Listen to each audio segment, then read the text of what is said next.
তোমাদের আজকে আমি বিজ্ঞান বই থেকে একটি গুরুত্বপূর্ণ অধ্যায় নিয়ে আলোচনা করব, যে অধ্যায়টার নাম হচ্ছে ব্যাপন, অভিস্রবণ ও প্রচ্ছেদন।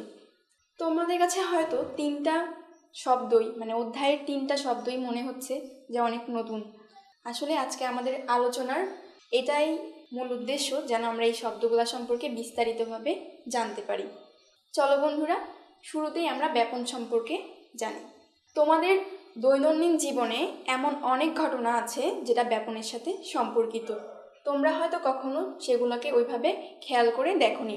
চলো বন্ধুরা, সেরকমই কিছু ঘটনা মনে করার চেষ্টা করি। তোমাদের বাসায় নিশ্চয়ই তোমাদের আম্মু রান্নাবান্না করেন।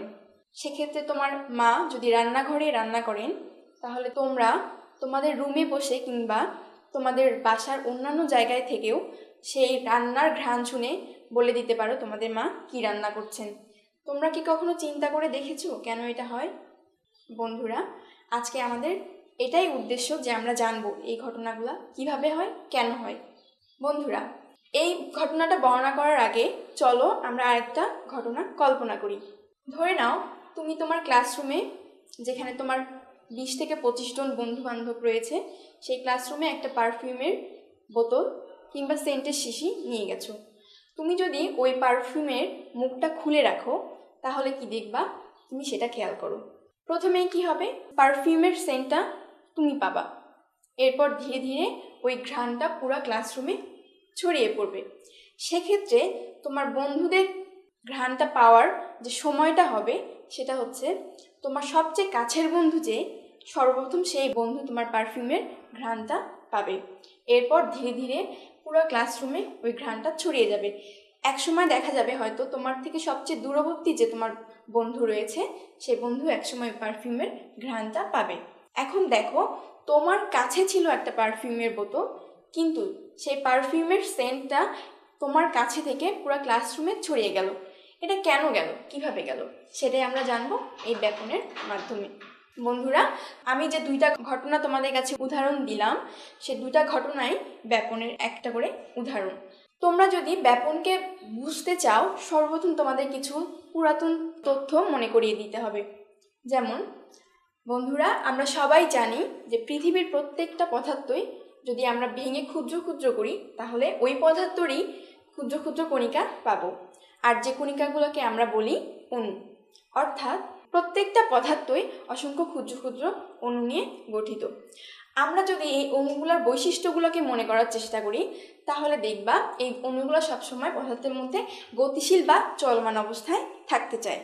সেক্ষেত্রে পদার্থের যে বিভিন্ন রকম প্রকারভেদ রয়েছে, অর্থাৎ কঠিন, তরল, গ্যাসীয় পদার্থ রয়েছে, এর মধ্যে তরল এবং গ্যাসীয় পদার্থের অণুগুলো সবসময় গতিশীল বা চলমান অবস্থায় থাকতে চায়। সেক্ষেত্রে তোমরা দেখো, প্রথম যে ঘটনাটি আমি বর্ণনা করেছি, তোমাদের রান্নার যে ঘ্রাণের ঘটনাটা, সেটা আমরা এখন এই পদার্থের বৈশিষ্ট্য দিয়ে বর্ণনা করার চেষ্টা করব। বন্ধুরা, যখন তোমাদের মা রান্নাঘরে রান্না করে, সেই যে ঘ্রাণটা উৎপন্ন হয়, সেটা কোথা থেকে উৎপন্ন হয়? হাঁড়ি থেকে, যেখানে রান্না হচ্ছে। তাহলে ওই ঘ্রাণের যে অণুগুলো রয়েছে, তার উৎপত্তি স্থল কোথায়? তোমাদের রান্নাঘরের হাঁড়ির মধ্যে। সেখান থেকে অণুগুলো ধীরে ধীরে চারদিকে ছড়িয়ে পড়ে। এখন তুমি যদি জানতে চাও যে এই অণুগুলো কেন ছড়িয়ে যাচ্ছে, তাহলে বলবো যে পদার্থের অণুর যে বৈশিষ্ট্য, যে সবসময় গতিশীল বা চলমান অবস্থায় থাকতে চায়, তারই একটি উদাহরণ। মনে করো, তুমি তোমার কিছু বন্ধুর সাথে দাঁড়ায় আছো। তোমার একটা বন্ধু যদি তোমাকে ধাক্কা দেয়, পুশ করে, তাহলে তুমি কি করবা? যে দিকটা ফাঁকা আছে সেই দিকটাতে পড়ে যাবে। অর্থাৎ তুমি যেদিকে ফাঁকা জায়গা পাবা, যেদিকে তুমি তোমার স্থানান্তরের সুযোগ পাবা, তুমি সেদিকেই পড়ে যাবা। ঠিক সেরকমই পদার্থের যে অণুগুলো থাকে, এগুলো সবসময় পরস্পরকে কি করে? ধাক্কা দেয়, সংঘর্ষ করে, যার ফলে অণুগুলো সবসময় চায় সে তার ফাঁকা জায়গাতে ছড়িয়ে পড়ে। অর্থাৎ যখন কোনো স্থান থেকে কোনো পদার্থের অণুগুলা ফাঁকা জায়গা পায়, তারা চেষ্টা করে সেদিকে ছড়িয়ে যাওয়ার। অর্থাৎ তুমি এখন চিন্তা করো, যখন হাঁড়ির পাতিল থেকে ঘ্রাণ উৎপন্ন হয়, সেক্ষেত্রে দেখো যে উৎপন্ন স্থলটা রয়েছে, সেখানে কি ওই ঘ্রাণের অণুগুলার সংখ্যা সবচেয়ে বেশি। তার মানে আমরা কি বলতে পারি যে ওই জায়গায় একক আয়তনে, অর্থাৎ ওই অণুসমূহের ঘনত্ব সবচেয়ে বেশি। তাহলে দেখো, কোনো পদার্থকে যদি আমরা কোনো একটা নির্দিষ্ট জায়গার মধ্যে আবদ্ধ করে রাখি কিংবা সীমাবদ্ধ করে রাখি কিংবা কোনো স্থান থেকে উৎপন্ন করি, তাহলে ওই পদার্থের অণুর ক্ষেত্রে উৎপত্তি স্থল বা ওই সীমাবদ্ধ বা আবদ্ধ স্থানে অণুর ঘনত্ব সবচেয়ে বেশি হবে। তাহলে পদার্থ যেহেতু চাচ্ছে সে ফাঁকা একটা জায়গায় ছড়িয়ে যাওয়ার জন্য, তাহলে সেক্ষেত্রে কি হবে, বেশি ঘনত্বের জায়গা থেকে কম ঘনত্বের জায়গায় ছড়িয়ে পড়বে। তাহলে এই যে তোমার রান্নার ঘ্রাণ কিংবা পারফিউম ছড়িয়ে যাওয়ার যে ঘটনাটা বলবো, সেখানে কি হচ্ছে, বেশি ঘনত্বের স্থান থেকে পারফিউমের ক্ষেত্রে পারফিউমের বোতল থেকে কম ঘনত্বের স্থানে মানে ক্লাসরুমে ছড়িয়ে পড়ছে। আবার রান্নার ঘ্রাণের ক্ষেত্রে উৎপত্তিস্থল হাঁড়ি থেকে ঘ্রাণের অণুগুলো বাসার অন্যান্য জায়গায় ছড়িয়ে পড়ছে। অর্থাৎ যে প্রক্রিয়ায় পদার্থের অণুগুলো তার উৎপত্তিস্থল বা আবদ্ধ স্থান যেখানে তার ঘনত্বটা সবচেয়ে বেশি, সেই বেশি ঘনত্বের জায়গা থেকে সে কম ঘনত্বের জায়গার দিকে ছড়িয়ে পড়ার যে প্রক্রিয়াটা, এটাই হচ্ছে ব্যাপন। বন্ধুরা, আমরা এতক্ষণ যে দুইটা উদাহরণ দেখলাম সে দুইটা ছিল গ্যাসীয় পদার্থের ব্যাপনের ক্ষেত্রে। চলো বন্ধুরা একটু অন্য কোনো পদার্থ নিয়ে সেক্ষেত্রে ব্যাপন কিভাবে সংঘটিত হয় সেটা দেখি। বন্ধুরা, তোমরা হয়তো তুতের নাম শুনেছ, যেটা বাজারে কিনতে পাওয়া যায়। তোমরা যদি এই তুতে এবং পানির মধ্যে একটা ব্যাপনের প্রক্রিয়া দেখতে চাও, দেখতে পারো। সেক্ষেত্রে কি করতে হবে, একটা স্বচ্ছ বিকারে কিছু পরিমাণ পানি নিতে হবে। তারপর সেখানে তুমি অল্প কিছু তুতে মিশ্রিত করলে, সেক্ষেত্রে দেখো তোমার যা ঘটবে সেটা আমরা চিত্রের মাধ্যমে দেখিয়েছি। দেখো, তুমি যদি একটা বিকারের মধ্যে একটু তুতে তুমি যদি রেখে দাও, সেক্ষেত্রে কি হবে, ফার্স্ট ওই তুতের যে কণাগুলো রয়েছে সেগুলো পানির নিচে পড়ে যাবে। এরপর দেখো তুমি যদি কিছুক্ষণ সেটা রেখে দাও, সেক্ষেত্রে তুমি পর্যবেক্ষণ করলে দেখতে পারবে প্রথমে তোমার যে পানির যে রং ছিল সেটা ধীরে ধীরে পরিবর্তিত হচ্ছে, সেটা হয়তো হালকা নীল রং ধারণ করেছে।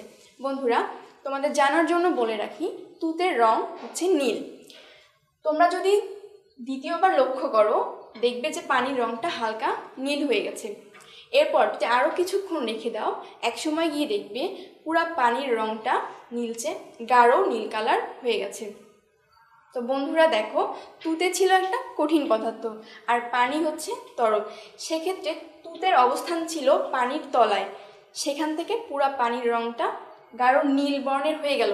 এর মানে কি দাঁড়াচ্ছে, মানে তুতে পুরো পানিতে ছড়িয়ে পড়েছে বা মিশ্রিত হয়েছে। এক্ষেত্রে তুতে এবং পানির একটা দ্রবণ তৈরি হয়েছে। অর্থাৎ তুতের অবস্থান ছিল পানির তলায়, সেখান থেকে তুতের সবগুলো অণু পানির অণুর সাথে মিশে গেছে। তাহলে দেখো, তুতের যেখানে ছিল প্রথমে, যেখানে আমরা দিয়েছিলাম পানির তলায়, সেক্ষেত্রে তুতের ঘনত্ব সেই জায়গায় ছিল বেশি। কিন্তু দেখো, পানির যে অন্যান্য অংশ রয়েছে সেখানে কিন্তু তুতের কোনো অণু প্রথমে ছিল না, অর্থাৎ সেখানে তুতের ঘনত্ব নেই বললেই চলে। তো ধীরে ধীরে তুতের বেশি ঘনত্বের অংশ থেকে কম ঘনত্বের অংশ অর্থাৎ পানির অন্যান্য অংশে ছড়িয়ে পড়েছে। এটাই হচ্ছে তুতের ব্যাপন প্রক্রিয়া।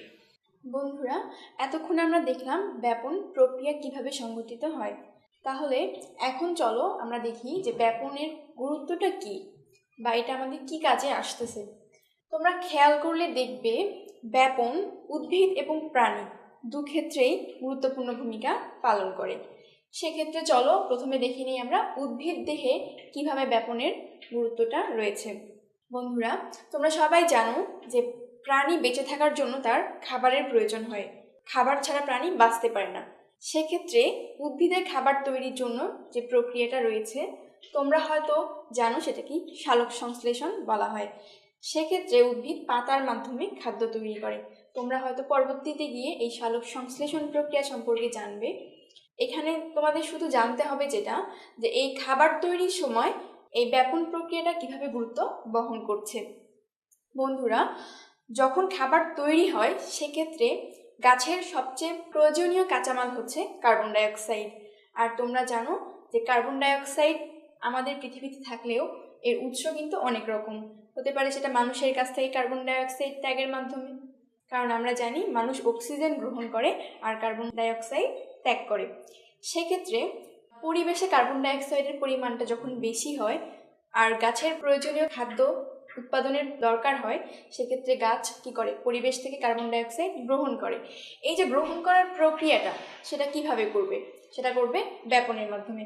অর্থাৎ যখন গাছে কার্বন ডাইঅক্সাইডের পরিমাণটা কম থাকে আর পরিবেশে কার্বন ডাইঅক্সাইডের পরিমাণটা বেশি থাকে, তখন সেক্ষেত্রে গাছ বেশি ঘনত্বের স্থান অর্থাৎ পরিবেশ থেকে কম ঘনত্বের স্থানে অর্থাৎ উদ্ভিদ দেহে কার্বন ডাইঅক্সাইড গ্রহণ করে। যদি ব্যাপন না হতো তাহলে উদ্ভিদ কখনো পরিবেশ থেকে কার্বন ডাইঅক্সাইড গ্রহণ করতে পারতো না। ঠিক সেভাবেই যখন উদ্ভিদ খাদ্য তৈরি করে অর্থাৎ পরিবেশ থেকে কার্বন ডাইঅক্সাইড গ্রহণ করে এবং পানির মাধ্যমে খাদ্য তৈরি করে, সেক্ষেত্রে উপজাত হিসেবে অতিরিক্ত অক্সিজেন উৎপন্ন হয়। সেক্ষেত্রে গাছ কি করে, এই অক্সিজেনটাকে পরিবেশে ছেড়ে দেয়, যেটা আমরা গ্রহণ করি। দেখো সেখানে ব্যাপন কিভাবে কাজ করে। যখন উদ্ভিদ দেহে অক্সিজেন তৈরি হয় সেক্ষেত্রে সেখানে অক্সিজেনের ঘনত্বটা বেশি থাকে, আর পরিবেশে আমাদের যে সর্বক্ষণই অক্সিজেন গ্রহণ করতে হচ্ছে, তার মানে আমাদের অক্সিজেনের চাহিদাটা সবচেয়ে বেশি, অর্থাৎ পরিবেশে অক্সিজেনের পরিমাণটা সবসময় কমে যাচ্ছে। অর্থাৎ উদ্ভিদ দেহে উৎপন্ন উপজাত অক্সিজেন তখন উদ্ভিদ দেহ থেকে পরিবেশে মুক্ত হয় এই ব্যাপনের জন্যই, কেননা উদ্ভিদ দেহে তখন অক্সিজেনের ঘনত্বটা থাকে বেশি আর পরিবেশে কম। এটা হচ্ছে উদ্ভিদ দেহের খাবার তৈরির সময় কার্বন ডাইঅক্সাইড আর অক্সিজেনের যে গ্রহণ এবং ত্যাগের যে প্রক্রিয়াটা, সেটা ব্যাপনের মাধ্যমে হয়, সেটা দেখালাম। বন্ধুরা, এতক্ষণ আমরা দেখলাম ব্যাপন প্রক্রিয়া কিভাবে সংঘটিত হয়। এখন আমরা দেখব এই ব্যাপন প্রক্রিয়াটার গুরুত্ব কি। জীবজগতে উদ্ভিদ এবং প্রাণী দুক্ষেত্রেই ব্যাপনের গুরুত্ব অপরিসীম। চলো আমরা দেখি উদ্ভিদ দেহে ব্যাপনটা কিভাবে কাজে লাগে। আমরা জানি প্রাণী কিংবা জীব যাই বলি না কেন, বেঁচে থাকার জন্য তার খাবারের প্রয়োজন হয়। মানুষ আমরা বিভিন্ন রকম খাদ্য গ্রহণ করি, সেরকমই বৃক্ষ বা উদ্ভিদ তারাও খাবার গ্রহণ করে, কিন্তু সেক্ষেত্রে তাদের খাদ্যটা তারা নিজেরাই তৈরি করে। আর উদ্ভিদ তাদের সেই খাবারটা তৈরি করে তাদের পাতার মাধ্যমে। তারা সূর্যের আলোকরশ্মির সাহায্যে পরিবেশ থেকে কার্বন ডাইঅক্সাইড গ্রহণ করে সালোক সংশ্লেষণ প্রক্রিয়ায় খাবার তৈরি করে, যেটা তোমরা উপরের ক্লাসে গিয়ে ডিটেলস জানতে পারবা। তো সেক্ষেত্রে উদ্ভিদ যেটা করে সেটা হচ্ছে পরিবেশ থেকে কার্বন ডাইঅক্সাইড গ্রহণ করে, আর এই কার্বন ডাইঅক্সাইড যে গ্রহণ করে তার যে প্রক্রিয়াটা, সেই প্রক্রিয়াটা সম্পন্ন হয় ব্যাপনের মাধ্যমে। তোমরা খেয়াল করলে দেখবে মানবদেহ প্রতিনিয়তই কার্বন ডাইঅক্সাইড ত্যাগ করছে এবং অক্সিজেন গ্রহণ করছে। তার বিপরীত ক্রমে উদ্ভিদ কার্বন ডাইঅক্সাইড গ্রহণ করছে কিন্তু অক্সিজেন ত্যাগ করছে। অর্থাৎ মানুষ এবং বৃক্ষ বা উদ্ভিদ পরস্পরের পরিপূরক। অর্থাৎ যে অক্সিজেনটা একটা উদ্ভিদ ত্যাগ করছে, মানবদেহ সেই অক্সিজেনটাই গ্রহণ করে বেঁচে আছে। বিপরীতভাবে মানবদেহ যে কার্বন ডাইঅক্সাইডটা ত্যাগ করছে, সেই কার্বন ডাইঅক্সাইডটা গ্রহণ করে উদ্ভিদ তার খাবার তৈরি করছে। যখন উদ্ভিদ খাবার তৈরি করে তার দেহে কার্বন ডাইঅক্সাইডের প্রয়োজনীয়তা হয়, সেক্ষেত্রে পরিবেশে কার্বন ডাইঅক্সাইডের ঘনত্ব বেশি হওয়ার কারণে উদ্ভিদ সেই কার্বন ডাইঅক্সাইডটা গ্রহণ করে। এক্ষেত্রে বেশি ঘনত্বের স্থান অর্থাৎ পরিবেশ থেকে উদ্ভিদ কম ঘনত্বের স্থান তার নিজ দেহে কার্বন ডাইঅক্সাইড ব্যাপিত হচ্ছে। অনুরূপভাবে মানবদেহের ক্ষেত্রে কি হচ্ছে, মানবদেহের অক্সিজেনের ঘনত্বটা কম হওয়ার কারণে পরিবেশ থেকে তারা বেশি ঘনত্বের স্থান থেকে অক্সিজেনটা গ্রহণ করছে। তাহলে দেখা যাচ্ছে ব্যাপন মানবকুল এবং উদ্ভিদকুল দুক্ষেত্রেই গুরুত্বপূর্ণ ভূমিকা পালন করছে। আবার তোমরা উদ্ভিদ দেহের ক্ষেত্রে লক্ষ্য করলে দেখবা উদ্ভিদ দেহে যে পানিটা গ্রহণ করে, মূল দিয়ে যে পানিটা গ্রহণ করে তা অনেক সময় তাদের প্রয়োজনের তুলনায় বেশি হয়ে থাকে। তখন সেটা কি করে, তারা বাষ্পের মাধ্যমে সেটা পরিবেশে ছেড়ে দেয়। এই যে বাষ্পাকারে পরিবেশে পানি ছেড়ে দেওয়ার যে প্রক্রিয়াটা, এক্ষেত্রেও কিন্তু ব্যাপন গুরুত্বপূর্ণ ভূমিকা পালন করে। এখানে কি হয়, এখানে উদ্ভিদ দেহে যে অতিরিক্ত পানিটা জমা হয় সেখানে পানির ঘনত্ব বেশি, আর পরিবেশে পানির ঘনত্ব কম, তখন সেক্ষেত্রে বেশি ঘনত্বের স্থান অর্থাৎ উদ্ভিদের পাতা কিংবা কাণ্ড থেকে কম ঘনত্বের স্থান পরিবেশে পানি স্থানান্তরিত হয় বাষ্পাকারে। এরপরে রয়েছে মানবদেহে আমরা যে খাবারটা গ্রহণ করি কিংবা যে অক্সিজেনটা গ্রহণ করি সেটা রক্তের মাধ্যমে লসিকা থেকে তারপর কোষে স্থানান্তরিত হয়। সেক্ষেত্রেও কিভাবে এই প্রক্রিয়াটা সম্পন্ন হয়, ব্যাপনের মাধ্যমে। অর্থাৎ যখন আমরা অক্সিজেনটা গ্রহণ করি সেক্ষেত্রে ওই স্থানে অক্সিজেনের ঘনত্বটা বেশি থাকে শরীরের অন্যান্য অংশের চেয়ে, তখন ধীরে ধীরে সেই অক্সিজেনটা বেশি ঘনত্বের স্থান থেকে কম ঘনত্বের স্থানে, অর্থাৎ ধীরে ধীরে লসিকা থেকে কোষ পর্যন্ত পৌঁছে যায়। এভাবেই ব্যাপন উদ্ভিদ এবং প্রাণী উভয় ক্ষেত্রে গুরুত্বপূর্ণ ভূমিকা পালন করে।